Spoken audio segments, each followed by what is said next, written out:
Bismillahirrahmanirrahim. Assalamualaikum warahmatullahi wabarakatuh.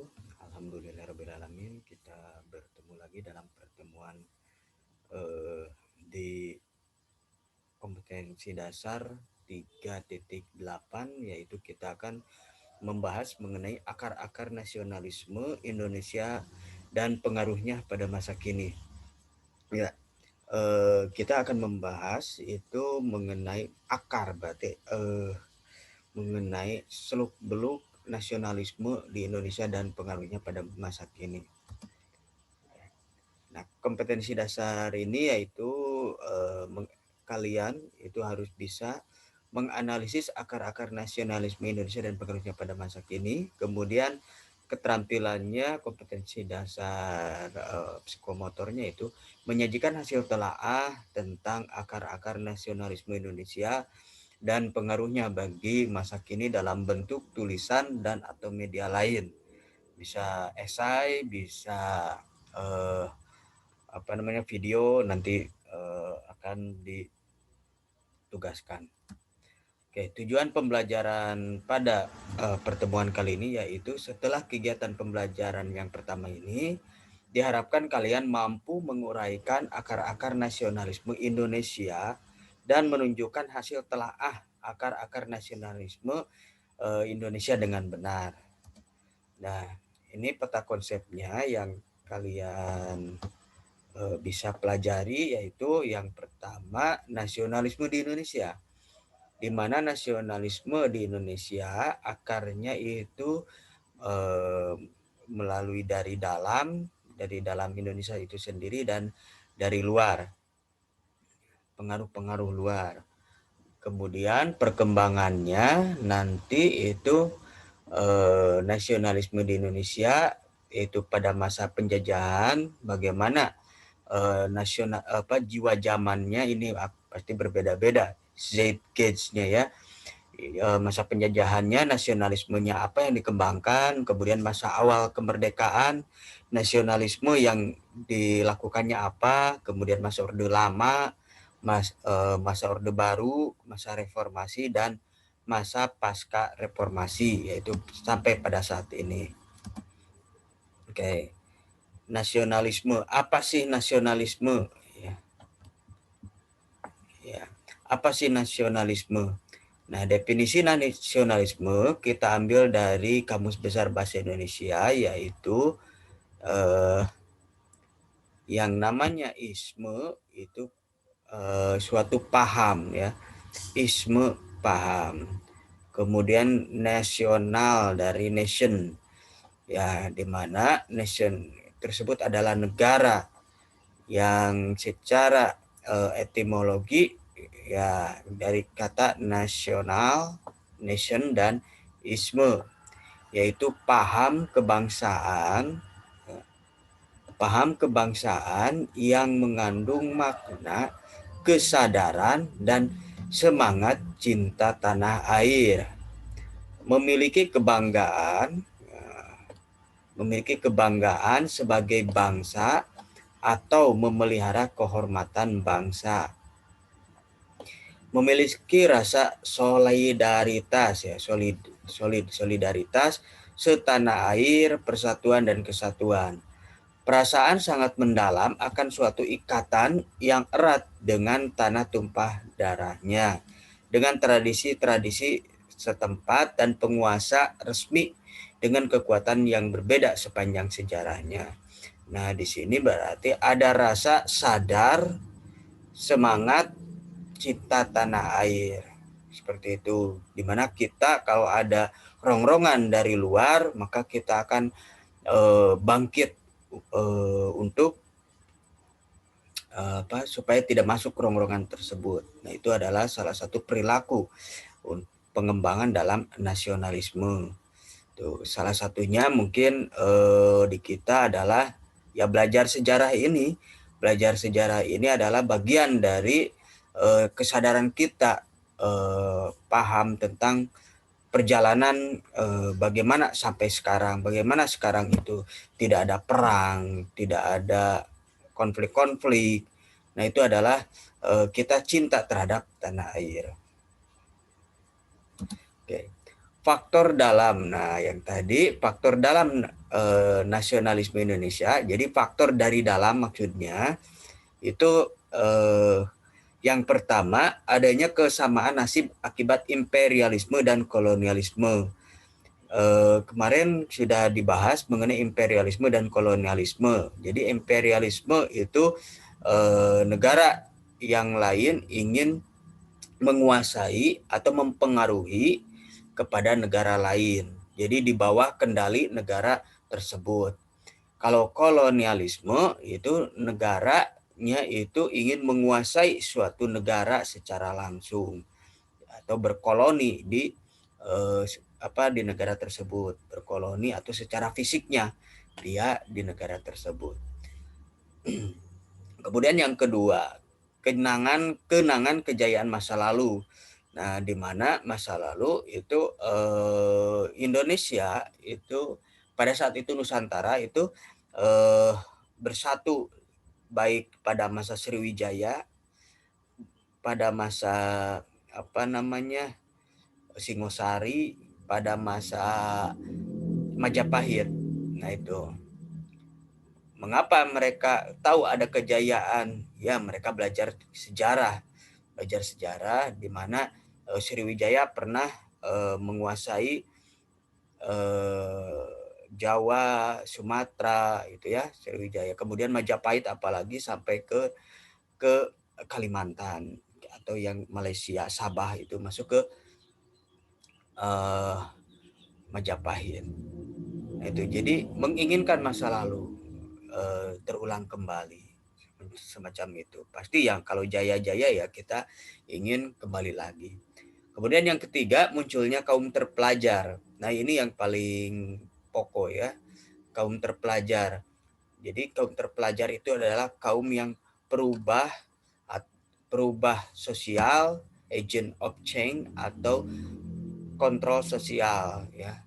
Agent of control di dalam di dalam masyarakat. Nah, jadi kalau kalian merasa terpelajar ya harus bisa mengontrol ketika masyarakat tidak benar dalam koridor sosialnya, maka kalian yang mengontrolnya. Nah, kalau di negara itu biasanya adalah mahasiswa.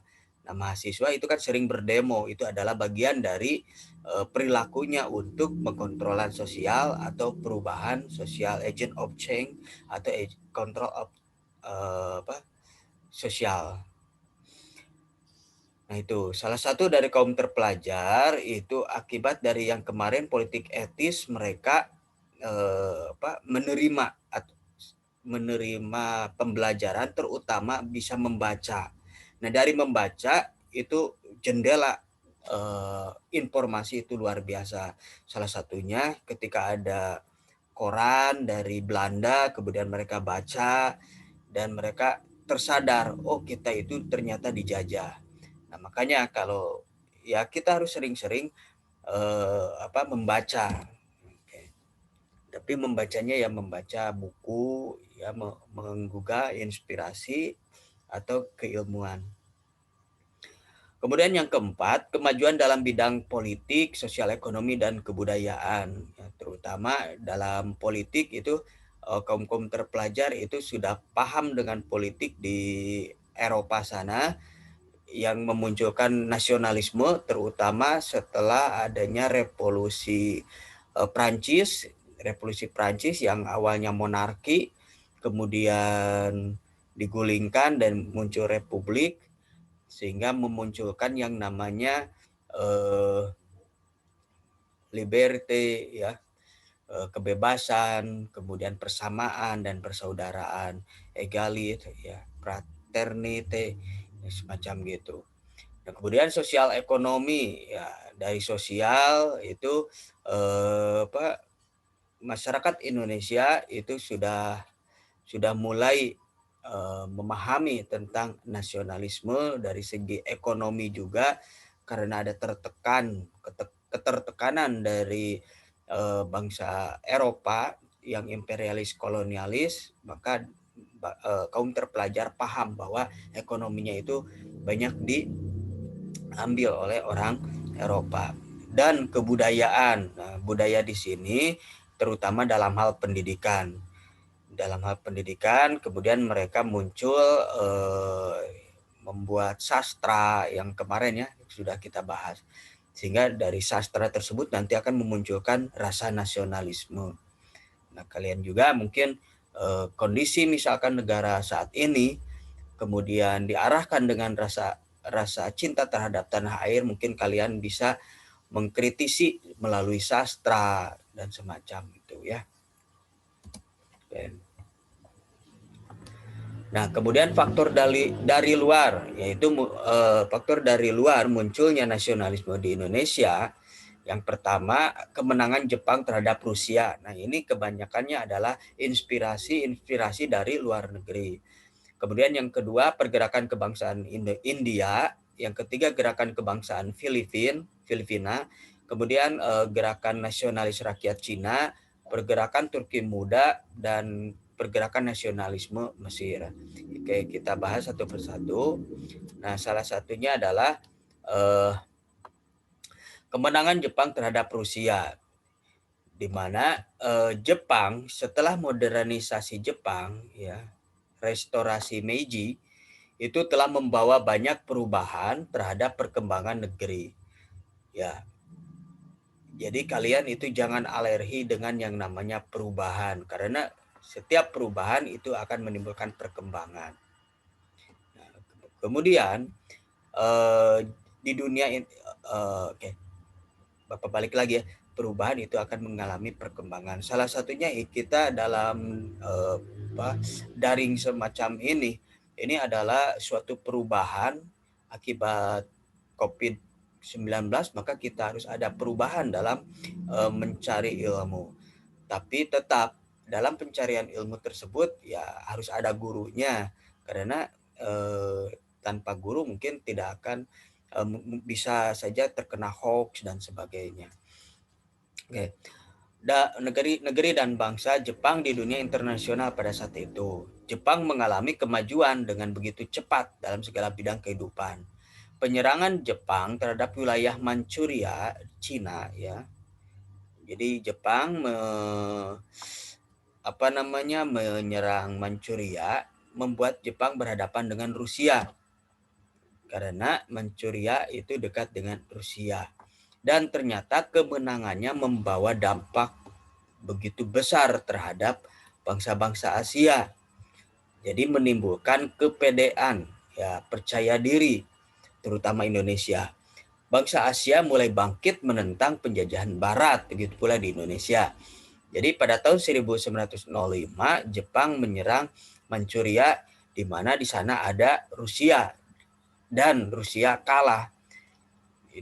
Rusia kan seolah-olah negara yang memiliki teknologi yang tinggi pada saat itu, ternyata bisa dikalahkan oleh Jepang. Sehingga di sini muncul kepercayaan diri bangsa Asia bahwa kita itu bisa mengalahkan.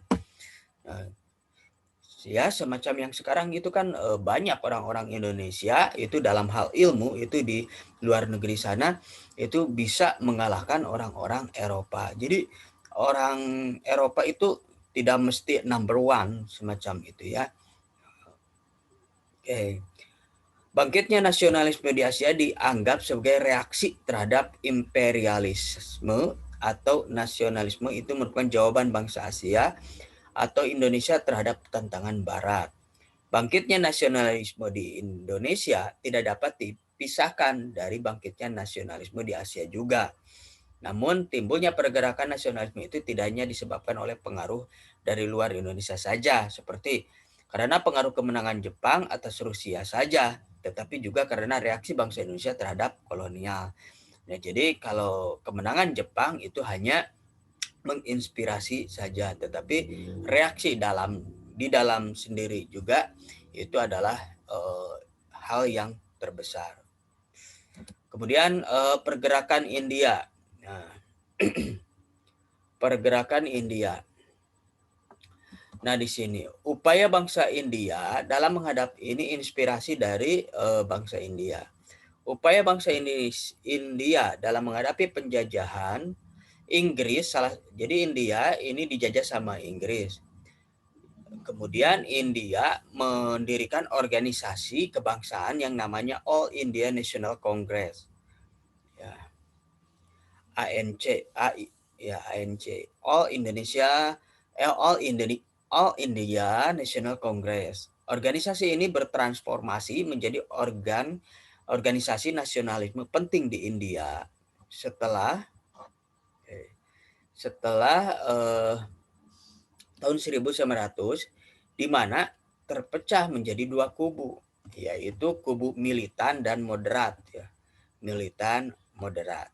Militan lebih menekankan pada strategi revolusioner. Kalau revolusioner itu perubahannya ingin cepat, ya, ingin cepat, kemudian ya cepat perubahan. Dan kegiatan para militer dan moderat. Diisi kaum intelektual berpendidikan Barat lebih menekankan pada strategi nir kekerasan, tanpa kekerasan. Nir itu tanpa, ya. Tanpa. Di dalam organisasi ini berisi intelektual berpendidikan Barat yang membawa nasionalisme populer di kalangan rakyat India seperti Mahatma Gandhi, Jawaharlal Nehru, Muhammad Ali Jinnah, Rajendra Prasad, Chakrawarti Rajagopalachari, ya. Nah, itu tokoh-tokoh India. Kemudian Mahatma Gandhi menerapkan ajarannya, yaitu 4 ajaran yang perlu kalian ingat dan paham, yaitu ajaran ahimsa, melawan tanpa kekerasan, ya, melawan tanpa kekerasan. Nah, ini yang yang tidak atau dilarang oleh Mahatma Gandhi, ya. Jadi melawannya tanpa kekerasan. Yang kedua, hartal. Nah, hartal itu adalah mogok kerja. Karena kebanyakan pekerja murah itu adalah orang-orang India, ya. Orang India yang pabriknya itu dimiliki oleh Inggris. Nah, kalau tanpa pekerja, produksi tidak akan ada. Kalau produksi numpuk, bahan numpuk, tidak ada produksi, nanti akan ada kerugian. Nah, itu strategi yang para pendemo buruh ya seperti itu. Satu hari biasa berproduksi 1 miliar, ketika satu hari tidak ada yang bekerja, maka itu akan muncul kerugian 1 miliar tersebut. Tuh. Kemudian satyagraha. Nah, satyagraha itu tidak mau bekerja sama dengan pihak asing. Nah, jadi ingin mandiri, gitu ya.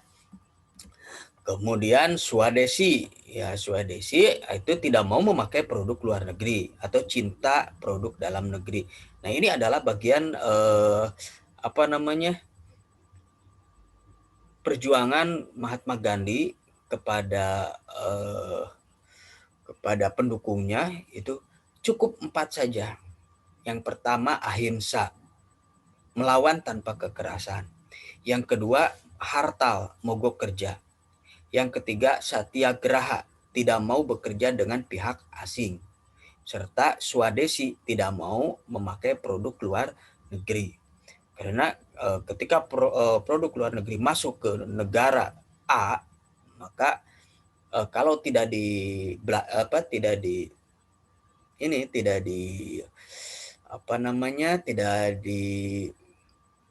dibeli, maka produk tersebut akan menumpuk, sehingga produksi juga akan terus-terusan, yang akhirnya pekerja harus dibayar, terjadilah kerugian semacam itu. Makanya politik ekonomi saat ini adalah barang-barang impor itu lebih murah dibanding dengan barang-barang lokal yang ada di kita. Nah, ini tergantung dari nasionalisme kalian saja. Kalau kalian memakai barang-barang impor, misalkan salah satu contohnya baju ya, baju. Kita pakai baju yang barang impor.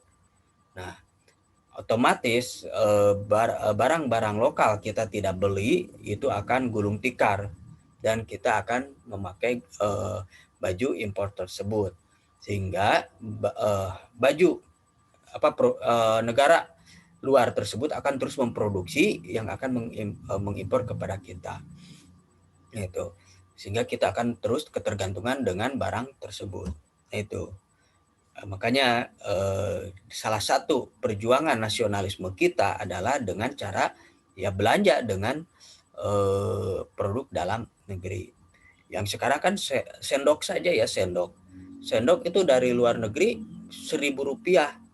Nah, cepat lagi melalui aplikasi yang sekarang. Nah, berbeda dengan kita beli dari dalam negeri mungkin 5.000. Nah, itu kan kalau kita berpikir konsumerisme, maka kita akan memilih yang 1.000 seperti itu. Tapi kalau kita berpandangan kepada nasionalisme, ya kita akan memilih yang 5.000. Kenapa? Karena yang 5.000 tersebut itu akan ada pajaknya yang nantinya untuk negara kita, sehingga akan bergulir kepada yang lain. Kemudian untuk pekerja dari pekerja akan menerima gaji, dari menerima gaji dia akan belanja sayur-sayuran yang ada di di sekitarnya. Orang yang sayuran akan beli dari petani, petani akan menanam pertanian, kemudian ya begitulah ya, itulah ya perjuangan nasionalisme pada saat ini ya seperti gitu ya buat kalian. Kemudian untuk melawan atau mengusir penjajah Inggris yang telah membuat rakyat India menjadi sengsara. Gagasan nasionalisme humanistis Gandhi kemudian menyulut api perjuangan nasionalisme yang berkobar di Asia Afrika pada awal abad ke-20, terutama di Indonesia. Selain Mahatma Gandhi, ada tokoh yang lain juga adalah Muhammad Ali Jinnah. Muhammad Ali Jinnah itu juga adalah tokoh pergerakan India. Nah, hanya di sini ada pertentangan di mana Mahatma Gandhi kan yang seperti kita ketahui Hindu, kemudian Muhammad Ali Jinnah itu Islam, yang akhirnya terjadi konflik dan terbagi dua lah India, yang India dan Pakistan semacam gitu. Pakistan itu nanti akan dipimpin oleh Muhammad Ali Jinnah. Oke. Kemudian yang ketiga, inspirasi ya, inspirasi akar nasionalisme yang ada di Indonesia itu dari gerakan kebangsaan Filipina. Nah, gerakan kebangsaan Filipina dikobarkan oleh pergerakan bernama Yos Rizal dengan tujuan untuk mengusir penjajahan Spanyol. Kalau tadi India dijajah oleh Inggris, nah kalau di Filipina dijajah oleh Spanyol dari wilayah Filipina. Di antara para intelektual pemikir reformasi Filipina, Jose Rizal adalah yang paling menonjol. Ia adalah seorang dokter. Nah, berarti tetap intelektual ya. Makanya kalian belajar yang sekarang ya, belajar sejarah, kemudian kalian ke tingkat lanjut, ke aliyah, kemudian ke perguruan tinggi, ke SMA, perguruan tinggi, itu adalah bagian dari kalian tidak hanya untuk mencari pekerjaan saja, tapi kalian itu mengembangkan intelektual kalian, kemudian dasari dengan rasa nasionalisme tersebut, sehingga tidak akan adanya yang misalkan dokter, tidak akan ada dokter malpraktek ya kalau dia cinta terhadap dalam negerinya begitu. Oke, ini seorang dokter kemudian sastrawan juga ya, dan telah menjadi salah satu perintis gerakan nasionalisme di Filipina. Meski diyakini tak pernah secara langsung menganjurkan kemerdekaan Filipina, tetapi karya tulis Rizal tersebut di surat kabar dan novel banyak berbicara soal kritik Nah, jadi pada saat itu pada berani-berani ya untuk mengkritik para kolonialisme. Kalau yang sekarang adalah kritik terhadap penguasa yang sekarang kalau tidak sesuai dengan konstitusi kita. Nah, jadi kita mengkritik itu tidak asal kritik, tapi kita harus berdasarkan kalau tidak sesuai dengan konstitusi baru kita kritik. Kalau sesuai ya kita jangan kritisi semacam gitu, tapi kita kasih masukan lagi. Tuh ya. Nah, bicara soal kritik terhadap Spanyol dan bicara soal reformasi sosial dan politik. Nasionalisme tersebut memberikan dampak tentang tuntutan kemerdekaan bagi Filipina. Akan tetapi tidak hanya di Filipina, perjuangan Jose Rizal memberikan pengaruh kebangkitan nasionalisme di beberapa Asia Tenggara. Nah, salah satunya adalah dari Indonesia. Hal ini disebabkan Filipina sudah mendapatkan pendidikan modern tertua di luar Eropa, yaitu Spanyol. Jadi dibanding Indonesia, orang-orang Filipina itu sudah memiliki pendidikan modern di luar Eropa ya. Kalau di luar Eropa itu adalah Filipina ya, yang mengenyam pendidikan Eropa. Kemudian gerakan nasionalisme rakyat Cina. Nah, gerakan nasionalisme rakyat Cina ini pergerakan nasionalis rakyat Cina dipimpin oleh Dr. Sun Yat-sen. Nah, Dr. Sun Yat-sen yang lahir pada tahun 1866 dikenal sebagai Bapak Republik Cina. Oke, 1866. Dikenal sebagai Bapak Republik Cina. Pada masa hidupnya, Cina berada di bawah monarki absolut dinasti Manchu, ya, Manchuria. Dinasti Manchu. Kemudian pada masa itu Cina digambarkan sebagai negara yang miskin, selalu dilanda peperangan antara para aristokrat, warlordism. Jadi para penguasa kerajaan gitu ya, yang menambah kesengsaraan rakyat. Bencana alam seperti meluapnya sungai-sungai besar dan menghancurkan daerah-daerah pertanian juga menambah kesengsaraan rakyat. Di samping itu, rakyat tidak mempunyai kebebasan dan keadilan. Hal-hal yang seperti itu telah menggerakkan beberapa orang untuk memperbaiki nasib rakyat dan membentuk pemerintahan yang tidak despotik. Nah, di antara mereka adalah Sun Yat-sen yang mengenal pendidikan barat. Tetap di sini ada pendidikan barat ya. Sun Yat-sen sadar bahwa pemerintahan despotik sudah harus diakhiri kalau ingin memperbaiki nasib negara dan rakyat. Itu. Dasar perjuangan yang dikemukakan oleh Sun Yat-sen adalah Sanminchu-i ya, yang terdiri dari Republik Cina adalah suatu negara nasional Cina. Pemerintah Cina disusun atas dasar demokrasi atau kedaulatan berada di tangan rakyat. Jadi awalnya kan aristokrasi ya, kerajaan monarki yang kemudian Sun Yat-sen itu belajar ke Eropa dan mengenal yang namanya paham demokrasi, di mana demokrasi itu adalah kekuasaan ada di tangan rakyat. Nah, kemudian diserahkan kepada pemerintah itu yang namanya yang pemerintah itu berdasarkan konstitusi. Tuh. Apakah boleh monarki? Ya boleh saja untuk demokrasi, di mana monarki si raja tersebut itu dibatasi oleh konstitusi tersebut, di mana konstitusi itu hasil daripada paham-paham rakyat tersebut. Jadi raja hanya menjalankan saja. Kemudian yang ketiga, pemerintah Cina mengutamakan kesejahteraan sosial bagi rakyatnya. Nah, ini adalah perjuangan dari Sun Yat-sen, Sanminchu-i. Nah, kemudian yang kelima ada pergerakan Turki Muda. Nah, gerakan Turki Muda di Turki dipimpin oleh Mustafa Kemal Pasha pada tahun 1908. Ia ia menuntut adanya pembaharuan dan modernisasi di segala sektor kehidupan masyarakatnya. Visi perjuangan Mustafa Kemal Pasha antara lain pemulihan seluruh wilayah kekuasaan Ottoman. Jadi dipulihkan lagi kekuasaan Ottoman atau Turki Utsmani. Kemudian pembentukan Turki sebagai sebuah republik yang bebas dan berdaulat. Sekularisasi dalam kehidupan bermasyarakat dan bernegara, modernisasi seluruh bidang kehidupan Turki dan memerdekakan diri dari bangsa asing. Nah, ini adalah tuntutan dari Mustafa Kemal Pasha. Hanya di sini yang paling terkenalnya di pergerakan Turki ini adalah adanya sekularisasi ya.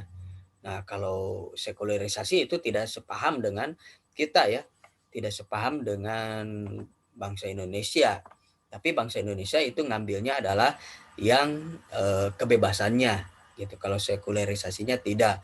Karena bangsa Indonesia itu berasaskan Pancasila kan, yaitu ketuhanan yang Maha Esa. Tuh. Jadi tetap kita berjalan pada alur keagamaan ya. Walaupun kan agamanya beda-beda, tapi kehidupannya itu berjalan di keagamaan tersebut. Oke. Mau Islam, mau Kristen, mau Konghucu, mau apapun, kita tetap ada di dalam ketuhanan yang Maha Esa. Oke. Yang keenam, pergerakan nasionalisme Mesir. Ya, gerakan ini dipimpin oleh Arabi Pasha tahun 1881 sampai 1882 dengan tujuan menentang kekuasaan bangsa Eropa, terutama Inggris atas negeri Mesir. Nah, kebangkitan nasional Mesir ditandai dengan adanya pemberontakan Arabi Pasha. Ya. Pemberontakan Arabi Pasha merupakan tonggak dari lahirnya nasionalisme Mesir. Gitu. Pada saat itu Inggris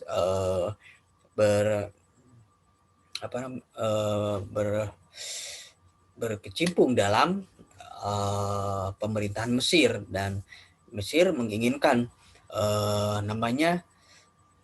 tidak ada campur tangan luar atau tidak ada campur tangan Mesir, tidak ada campur tangan Inggris maksud Bapak ya, sehingga muncullah rasa nasionalisme dari Mesir itu sendiri.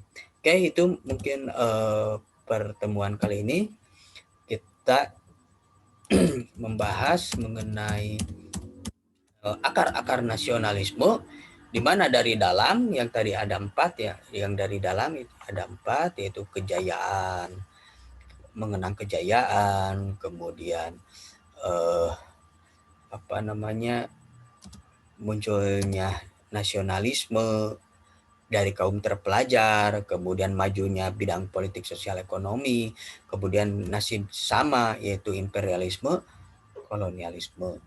Kemudian kalau dari luar itu ya tadi inspirasi dari gerakan nasionalisme dari negara-negara luar, semacam dari India, dari Filipina, dari Cina, kemudian dari Turki, dari Mesir, dan dari Jepang itu sendiri yang berhasil mengalahkan Rusia. Oke, ini yang kita bahas. Nah, kita bahas selanjutnya yaitu perkembangan nasionalisme.